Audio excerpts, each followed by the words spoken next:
ওয়াজ শুনে দাওয়াতের কাজ করা যাবে না। ওয়াজ শুনে নিজেকে শুধরাতে হবে। ওয়াজ শুনে কি করতে হবে? আজকে আমার এই বক্তব্য আপনাকে শুধরাবে, আপনাকে আলেম বানাবে না। আপনি বই পড়ে, কোরআন পড়ে, হাদিস পড়ে আলেম হবেন। আমাদের শেখ, আল্লাহ সুবহানাহু ওয়া তাআলা সবাইকে হেফাজত করুন, নেক হায়াত দান করুন, সবার বক্তব্য আমাদেরকে সংশোধন করবে। কি করবে? হারাম কাজে আমাদেরকে অনুৎসাহিত করবে, অনুৎসাহিত।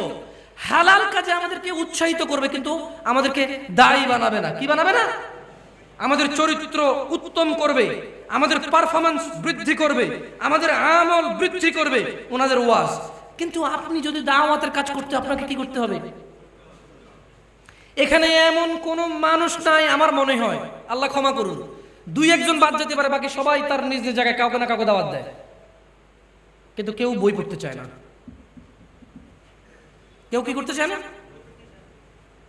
আমি আজকে আপনাদেরকে একটা অনুরোধ করি, যদি মিথ্যা হয় আমার নাম্বার আছে অনেকের কাছেই, ফেসবুকে পাবেন, আপনি আমাকে ফোন দিয়ে যা খুশি তা বলে আমি মেনে নেব। যদি বলেন যে আপনারা 5 দিন সেবা করে যেতে, পেনাল্টি হিসাবে আমি 5 দিন আপনার সেবা করে যাব, আপনি কোরআন তরজমা পড়েন, আপনি অবাক হবেন। আপনি অবাক হবেন। আপনি 2টা সূরা তরজমা পড়ার পরে আপনি চিন্তা করবেন, আল্লাহ আমি 10 বছর ওয়াজ শুনে যা শিখিনি এর চেয়ে বেশি শিখছি। আপনি কি তরজমা কোরআন কি আপনি বলেন? আমি আপনাকে সিম্পল একটা উদাহরণ দিই। আপনাকে মানে কিভাবে আমি বলবো যে কোরআনুল কারীমের পড়া এবং এটা তেলাওয়াত করা, এটা তরজমা পড়া, এটা তাফসীর পড়া, হাদিস পড়া, এটা আপনাকে কত উন্নত করবে। আমি আপনাকে এই একবারে এই যে আলাম তারার পরে সূরার পরে সূরাটা, আলাম তারার পরে সূরার পরে সূরাটা।